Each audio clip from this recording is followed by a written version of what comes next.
Frumoși mei săgetători, bine ați venit, dragilor! Astăzi vom face o etalare specială în mod de recunoștință de la mine pentru voi, pentru cei 20.000 de abonați care s-au adunat, să spunem așa, 20.000 de persoane care s-au adunat pe acest canal. Poate că o să ziceți, wow, da, 20.000 de persoane, puțin, bla, bla. Nu. Pentru mine, 20.000 de persoane care mă ascultă aici, în condițiile în care se tratează tarotul, în condițiile în care sunt transmise mesajele pe acest canal, 20.000 de persoane este egal cu alte canale care au 100.000 sau milioane de subscriberi. Așadar, eu vin astăzi către voi cu o etalare specială, fără limită de timp, cu mesaje pe care am încercat să mă focusez sau să le canalizez în așa fel încât să vă fie de folos pe termen lung, să vă ajute într-un anumit proces în care vă aflați, dacă vă aflați, sau dacă mesajele ne transmit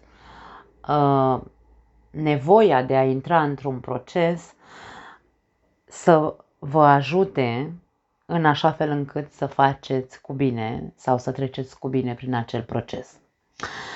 Vom scoate 3 cărți din acest oracol și le vom clarifica cu cărțile de tarot. Au ieșit extrem de intense și extrem de, hai să spunem, profunde pentru toate zodiile. Să vedem ce mesaje extragem pentru voi. Dar nu vreau să trec la etalare până când nu reușesc să transmit, pentru că recunoștința pe care eu încerc să vă înapoiez, da, prin aceste etalări, este una imensă. Vreau să spun că să vă transmit că vă iubesc și că vă mulțumesc că mă primiți în viața voastră, în casele voastre, și că sunteți din ce în ce mai mulți pe acest canal, persoane care vor să crească și persoane care sunt de fapt pe aceeași lungime de undă cu mine. Așadar, această etalare nu este valabilă doar pentru cei născuți în zodia Săgetător, ci și pentru cei care aveți ascendent, Luna sau Venus în Săgetător. Cărțile nu le vom lăsa să iasă singure, doar dacă sare vreuna o vom lua, însă le vom scoate noi. Așadar, hai să vedem mesaje care să-i ajute pe săgetători pe termen lung.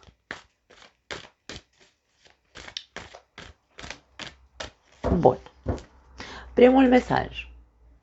Vinovăție. Wow. Da. Aparențe false. Și flexibilitate. La capătul cărților avem a da drumul, a renunța la ceva.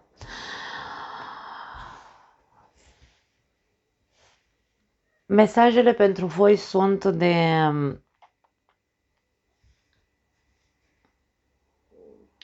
practic de a te flexibiliza, de a accepta o anume situație, de a te readapta a te adapta din mers, îmi vine să zic. Există o situație care îți provoacă, ori îți provoacă sentimente de vinovăție, ești acuzat de ceva, ori alții dintre voi vorbim despre faptul că voi sunteți cei care arătați cu degetul către cineva, ca și cum dați vina pe altcineva. Dați vina pe altcineva, dați vina pe viață, nu contează. Aici avem un sentiment sau o arătare cu degetul. Da. Ne mai arată situația în care vă aflați. Unii dintre voi, n-are cum să fie pentru toată lumea, trebuie să înțelegem că aceste mesaje sunt canalizate în așa fel încât să ajungă la cei care au nevoie de ele, la cei care au nevoie să le audă, da? Acest card cu false aparențe ne arată faptul că tu îți arăți doar partea optimistă sau doar partea veselă, să spunem așa, e un soi de mască, pe când tu, de fapt, te confrunți cu anumite lucruri în interiorul tău care te fac să te simți, nu știu, te confrunți cu anumite lucruri care nu-ți fac bine. Hai să rămânem aici. Acum, într-un fel sau altul, sfatul, dacă vrei, pentru voi este, dacă vreți, pentru voi este să vă detașați și să dați drumul tuturor acelor lucruri care nu vă lasă să evoluați. Aici avem o persoană care pare că vrea să urce, da? Este într-un fel sau altul într-o spirală în care vrea să urce, însă există anumite mâinile negre care le vedem aici simbolizează lucruri apăsătoare, evenimente urâte care s-au întâmplat în viața ta și care încă au puterea să te tragă în jos, nu te lasă să urci. Așadar, pentru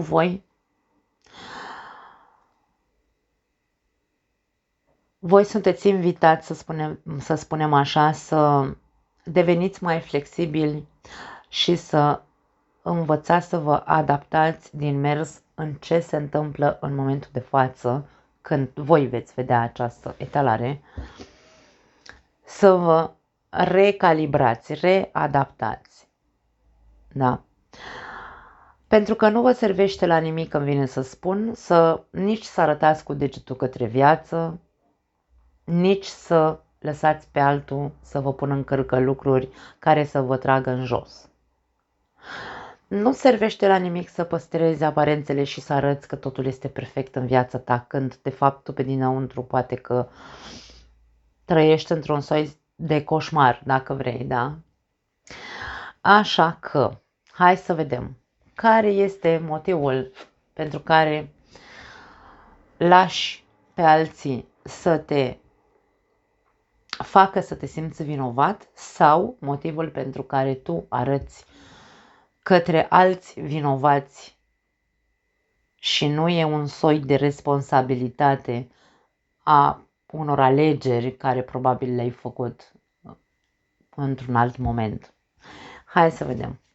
La ce se referă acest sentiment de vinovăție? Sau la aceste acuzații. 5 de bâte. Au căzut foarte multe. Ok. Și pași de bâte. Pentru unii dintre voi pot fi sentimente de vinovăție doar în ceea ce vă privește. Aveți multe conflicte interioare în legătură cu ceea ce voi, nu știu, în legătură cu anumite acțiuni pe care le-ați făcut în trecut. Poate că nu ați știut să vă protejați în trecut cu adevărat de altcineva și acum ca și cum vă spargeți toate oalele în capul vostru. De ce nu-i fi zis nu știu ce? De ce nu-i fi acționat nu știu cum? De ce dacă aș fi făcut nu știu ce, nu ar fi fost așa viața mea acum? Deci aici e vorba despre foarte multă vorbărie în interiorul tău în legătură cu ceva ce tu nu ai făcut bine cândva, din punctul tău de vedere acum, în prezent. Dacă vorbim despre faptul că cea de-a doua variantă arăți cu degetul către altcineva sau către viață, că, nu știu, din cauza circumstanțelor, bla bla bla, aici vorbim despre, ok, și când tu arăți cu degetul către altcineva sau către viață, îl faci să se simtă vinovat.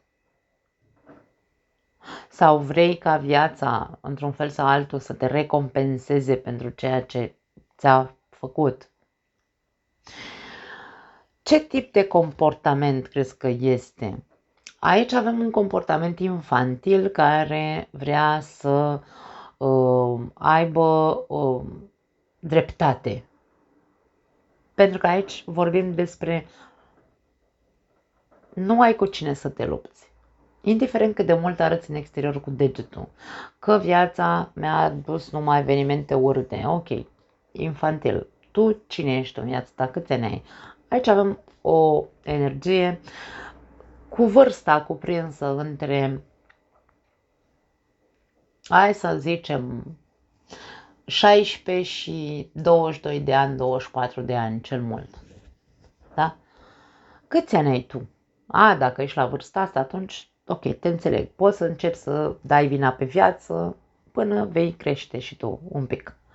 Deocamdată vorbim cu siguranță despre persoane care au peste 35, poate și mai bine. Cu ce te ajută să arăți în exterior evenimentele care au venit în viața ta? Care e rolul tău? Ești un copil vulnerabil care nu poate să lupte cu problemele cu care vine viața către el? Ești un copil care ai nevoie să fii protejat? Ești un copil care vrea tot timpul să aibă, într-un fel sau altul, un copil visător aici, da? Să nu mai existe probleme. De ce viața e plină de probleme? De ce viața trebuie să fie așa? Întrebări de existențiale copilăroase, da? Despre asta vorbim aici. Nu te ajută cu nimic. Ești un adult în momentul de față, vorbesc către adulți, ești un adult, comportă-te ca atare. Un adolescent sau un tânăr, foarte tânăr, nu poate să facă față multor evenimente, pentru că nu are experiență. Însă tu ai experiențe de viață. Ce ai făcut cu ele? Pentru că nivelul la care ești din punct de vedere psihologic, să spunem așa, pare că este infantil. Așadar, nu mai da vina pe viață, pe alții, pune una și uite-te către tine, responsabilizează-te de faptul că ești un adult care trebuie să învețe să facă față tuturor circumstanțelor care viața îi le aduce. Hai să vedem ce cu aceste aparențe false. Ce aparențe păstrezi tu? Ok, ia uite. Aparențe de armonie. Și te minți singur aici. Tu ești propriul tău dușman, îmi vine să spun. Tu ești propriul tău hocus pocus preparatus. Tu materializezi în viața ta sau manifesti, dacă vrei, în viața ta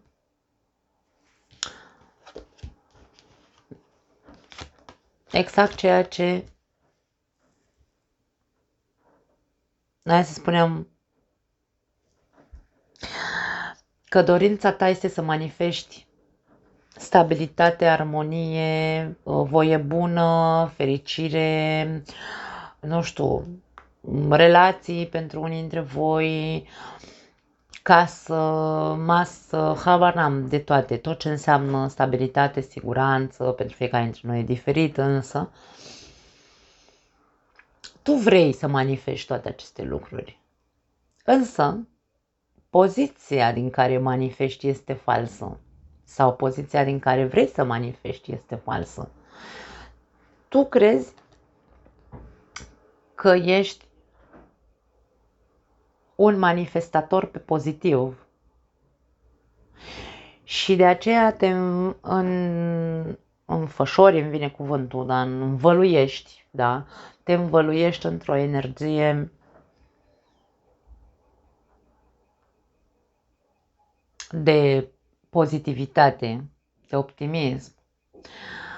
Însă, eu aș spune că mândria sau manifestarea pe care tu o ai, pentru că aici vedem că există stabilitate în viața ta, există o siguranță în viața ta, ai toate aceste lucruri, însă există o mândrie falsă, îmi vine să spun. Aparențele false se referă la faptul că tu nu ești ok în ceea ce ai materializat. Sau poate nu-ți convine, vrei mai mult. Dacă vorbim așa ca să ne înțelegem printr-un exemplu foarte simplu, în momentul de față tu ai casă, masă, familie, nu știu, o siguranță, chiar dacă ești singur și nu ai o relație, mă refer, ai tot ce trebuie. Ai manifestat în viața ta, însă nu ești ok acolo. Nu te simți satisfăcut pe deplin. Însă arăți cea mai bună fața ta. Nu, că eu am de toate, mie nu lipsește nimic, eu sunt fericit în relația mea, sunt foarte mulțumit că am o casă, că am o mașină, că am o, nu știu, habar n-am, chestii de-astea materiale, da?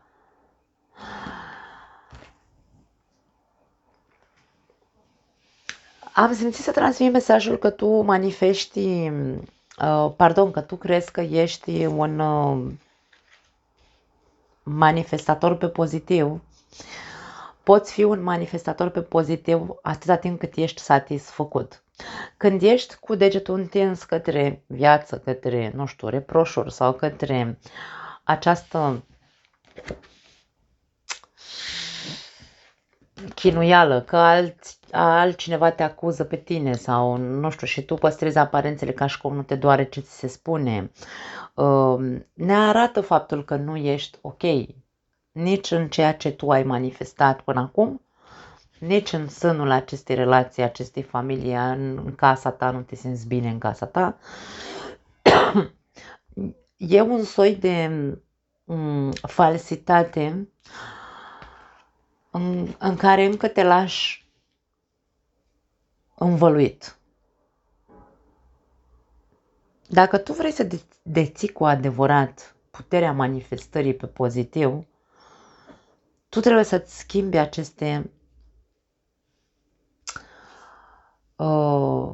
această mască. Trebuie să dai jos măștile.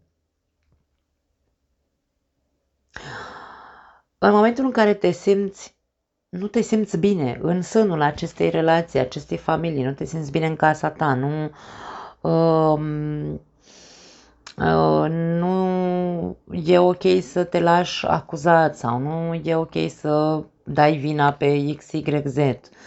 Când conștientizăm toate aceste lucruri și zicem, ok, dar de ce să mai stau eu aici să pun zâmbetul pe față când eu de fapt, uite, sunt negru așa pe dinăuntru, îmi vine să rup capul tuturor, atunci manifest cu adevărat, atunci sunt pur în energia mea de magician, atunci sunt pur în energia mea personală, de putere personală, da? Atunci dau dovadă de siguranță, de încredere în mine, în forțele proprii. Până atunci sunt doar așa o marionetă. Eu mă comport ca o marionetă. Pentru că nu sunt în totalitate în energia, nu manifest energia în care mă aflu de fapt. Manifest o fațetă optimistă, o față zâmbitoare, când eu sunt de fapt așa negru pe dinăuntru. Da? Așa că dacă tu cu adevărat ceea ce cauți este, hai să spunem că cauți să te eliberezi de ceva anume care te trage în jos, începe cu aceste lucruri, începe cu a nu te mai comporta într-un mod infantil să dai vina pe viață sau pe ceilalți, asumă-ți munca pe care o ai de făcut, să lupți cu adevărat împotriva celor care te atacă, te acuză, te învinovățesc. Nu mai zâmbi în fața lor ca și cum totul e ok. Pune mâna și intră în energia pe care o simți. Dacă simți că vrei să-i rupi capul celuilalt, nu o face din infantilitate sau așa din capriciu sau cum o fi, fă pentru că asta simți, asta sunt în momentul de față, sunt un diavol, îmi vine să te strâng de gât pentru ceea ce mi-ai făcut. Nu stau și mă uit la tine și zâmbesc și zic, nicio problemă, dragul meu, draga mea, lasă că vedem noi, lasă că rezolvăm noi, lasă că o să fie bine, lasă că, nu știu, da? Nu, pentru că ești fals cu tine, trăiești o viață falsă. Nu crezi că e păcat, îmi vine să zic?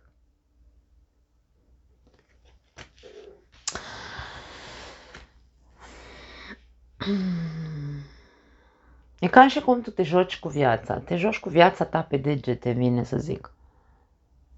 Nu știu de ce mi ies mesajele așa, dragii mei, nu știu pentru cine sunt. Hai să vedem, flexibilitatea asta, la ce se referă?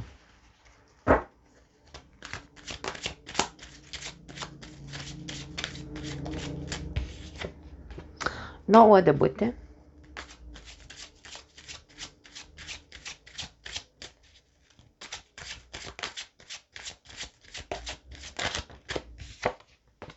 Și 7 de monede. Dacă tu aștepți ca timpul să rezolve ceva, mie îmi pare rău pentru tine, te dezamăgesc. Nu există așa ceva, e doar o iluzie. Timpul nu rezolvă absolut nimic. Ca noi să ne readaptăm, da? Sau să ne adaptăm din mers în ceea ce se întâmplă în viața noastră în momentul de față și să ne schimbăm acele atitudini cu care venim, adică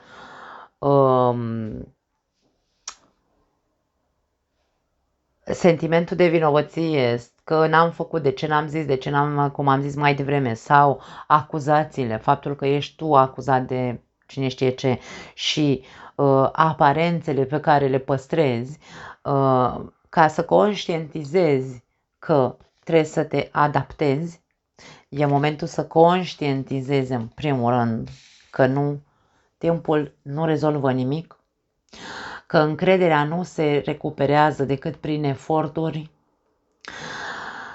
că puterea personală sau recuperarea puterii, dacă vrei, se face doar prin eforturi. Efortul investesc în mine, investesc să mă fac bine, pentru că aici am fost rănit. Vorbim despre persoane care, bineînțeles, nu au avut evenimente frumoase în viața fiecăruia dintre noi. Există.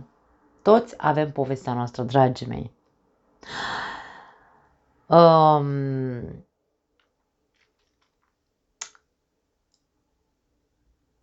Cei care reușesc să ajungă din nou în puterea personală sunt cei care nu se dă bătuți. Aici vorbim despre faptul că tu nu ești conștient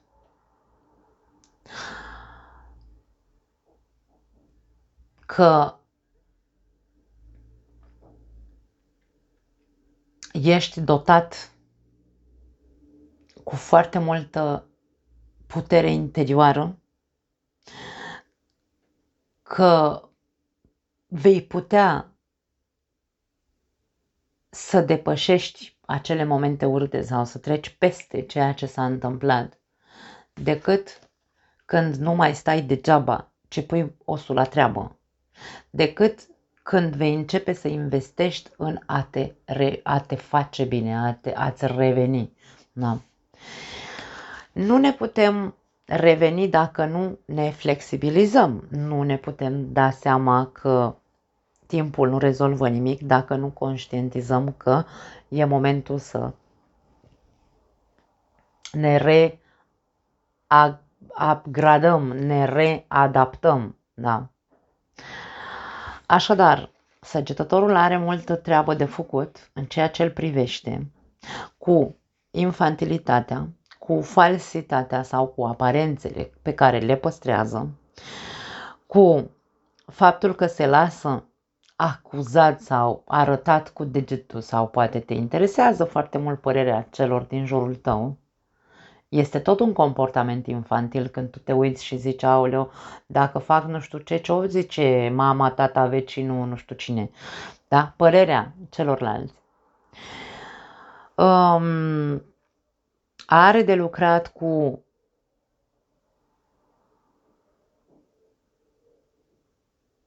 a înțelege că ceea ce ne face rău sau noi suntem cei care ne facem rău de foarte multe ori și a înțelege că timpul nu vindecă nimic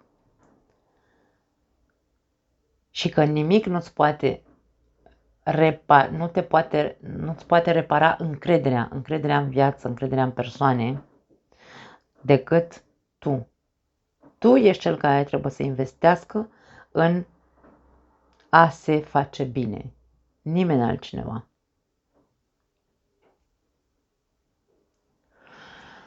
Wow! Hai să vedem ce trebuie să eliberezi tu aici, pentru că mâinile astea care te trag în jos aici sunt anumite lucruri pe care tu nu le poți depăși. Hai să vedem la ce se referă. La ce trebuie să renunți. Rege de bâte.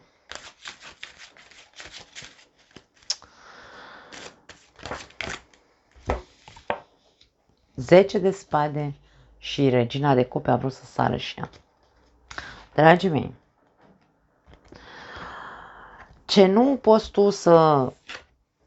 la ce nu poți tu să renunți din ce se vede aici, și aici ți se cere să renunți la anumite lucruri care te trag în jos, sunt astea.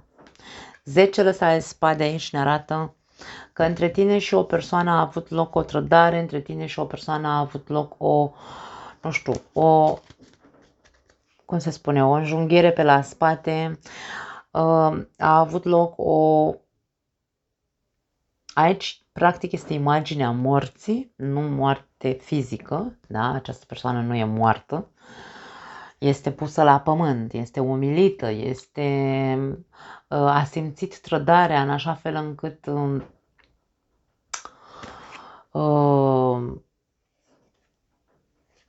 a simțit trădarea de la cine nu se aștepta să fie trădată, da? Vreau să se observe, am așezat cărțile din nou pentru că le întorsesem fără să-mi dau seama așa, ele așa au ieșit în această poziție și eu întotdeauna respect poziția în care ies cărțile. Regina de cupe, bineînțeles că poate fi partea ta emoțională rănită, deci aici vedem cum, nu neapărat că ești femeie, ci vorbim despre o energie emoțională și bărbații au emoții și sentimente, nu? Ai fost trădată într-un mod mărșav sau tu ai simțit-o ca pe o moarte sufletească. Poate ai fost trădată de o persoană. Poate aici vorbim despre faptul că ești unii dintre voi ești sunteți într-o relație, falsă. În momentul de față, magicianul ne poate vorbi despre falsitate, pentru că a ieșit în acest context. Da? Păstrez aparențele în relația asta, rămân în relația asta cu toate că este falsă, nu mă mai încălzește cu nimic, inima mea este moartă sau sentimentele mele, nu mai am sentimente față de persoana asta, mi le-a omorât, iar persoana respectivă pare că nu dă doi bani pe durerea ta sufletească. Aici avem o problemă. Avem o mare problemă.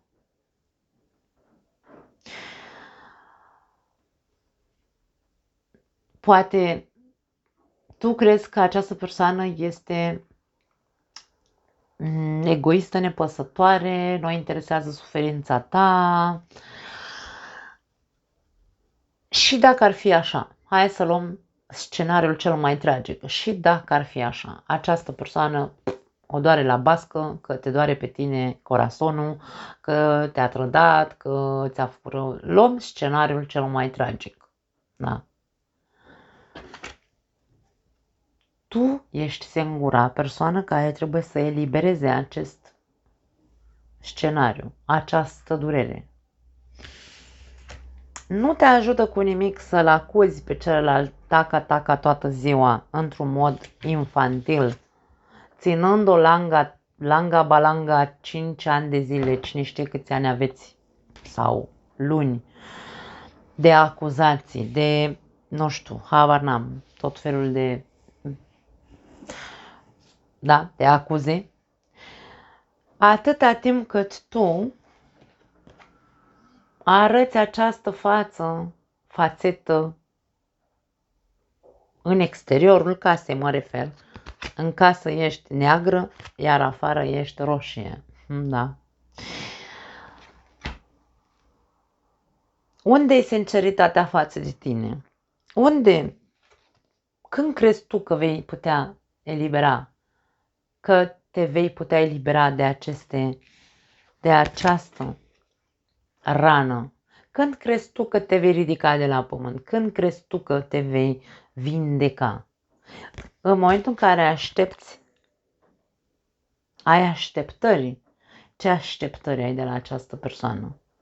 Ce așteptări ai să îți recuperezi încrederea dacă nu se face absolut nimic în privința acestei trădări? Dacă tu nu faci nimic în privința acestei trădări, dacă tu nu investești în tine să te faci bine, să-ți recuperezi puterea personală, dacă tu nu devii, hai să spunem, flexibil în ceea ce s-a întâmplat. Acum, eu nu am aici niciun soi de informații care să-mi arate faptul că trădarea a fost din cauza că, nu știu, a avut o aventură sau habar n-am. Poate că da, poate e vorba despre asta, dar nu neapărat. Trădarea, când vorbim despre trădare, vorbim despre faptul că eu m-am simțit atât de umilită și de înjunghiată pe la spate de persoana pe care am iubit-o cel mai mult și nu mă așteptam vreodată să mă înjunghe pe la spate, indiferent care a fost junghiul, da? Deci, problema nu este la această persoană, ea e detașată, ea este, într-un fel sau altul, nu vede durerea ta, pentru că tu ești cea care ții încă durerea asta în suflet și munca este doar a ta. Flexibilitatea despre care vorbim este ce fac acum, dacă tot încă sunt în relația asta, da? Încă sunt în relația asta, pentru că am casă, masă, am tot ce-mi trebuie și poate nu vreau să-mi pierd siguranța. Dacă tot sunt în relația asta, să mă trezesc, să-mi dau seama la ce-mi servește. La ce-mi servește să stau toată ziua cu gura pe persoana asta, să îl bodogăn? Mamă, ai făcut, ești un nemernic sau, nu știu, habar n-am, trădătorule, nu știu, mincinosule, falsule, habar n-am câte alte minuni spui, în loc să pui mâna să te ocupi de tine. Pune mâna și ocupă de tine. Du-te la terapie intensivă, nu la spital, da? Să te bagi în comă, ci du-te la terapie de aia profundă în ceea ce te privește. Dă-ți voie, adaptează-te, readaptează-te dacă alegi să stai în continuare în relația asta, fă ceva cu tine, fă ceva cu încrederea în tine întâi, apoi poate cu timpul îți vei recăpăta încrederea în persoana de lângă tine, niciodată nu se știe. Deci vorbim despre, ok, tu ai puterea să vezi pe unde e drumul, să te strecori, să te faci bine din nou. Doar tu poți să faci, doar tu ai puterea sau doar tu poți să preiei din nou puterea asupra propriei persoane, să nu te mai comporți infantil și să pui una să te comporți ca un adult rănit. Da, domne, mă doare, mă doare. Îmi vine să dau cu cratița în cap, îți dau, nu stau să zâmbesc la tine și să-ți dau o farfurie de mâncare, nu. Pentru că mă doare și când mă doare nu zâmbesc, când mă doare plâng, când mă doare fac ca trenul în gară, da? Despre asta vorbim aici. Dragii mei săgetători, luați mesajele ca pe un proces la care sunteți invitați, să puteți să începeți să începeți procesul de adaptabilitate sau readaptabilitate. Dacă alegerea ta a fost să rămâi în continuare în această relație. E despre tine, este despre faptul că tu trebuie să dai drumul la acele lucruri, la acea trădare, da? Tu nu te mai lăsa agățată de durere, îmi vine să spun. Nu mai am altceva pentru voi, îmi pare rău, dragii mei. Na, eu vă pup, vă iubesc. Vă mulțumesc din nou că ascultați ce se transmite, însă faceți ceva pentru voi. Nu e pentru mine, nu e pentru cel care te-a trădat, este pentru tine. Să trăiești în sinceritate 100% cu tine, să nu mai fi nevoit să porți măști, să păstrezi aparențe în fața nimănui, ci pur și simplu să începi să investești cu adevărat în a te face bine. Nu mai am altceva pentru voi. Vă pup. Ne vedem data viitoare. Ciao.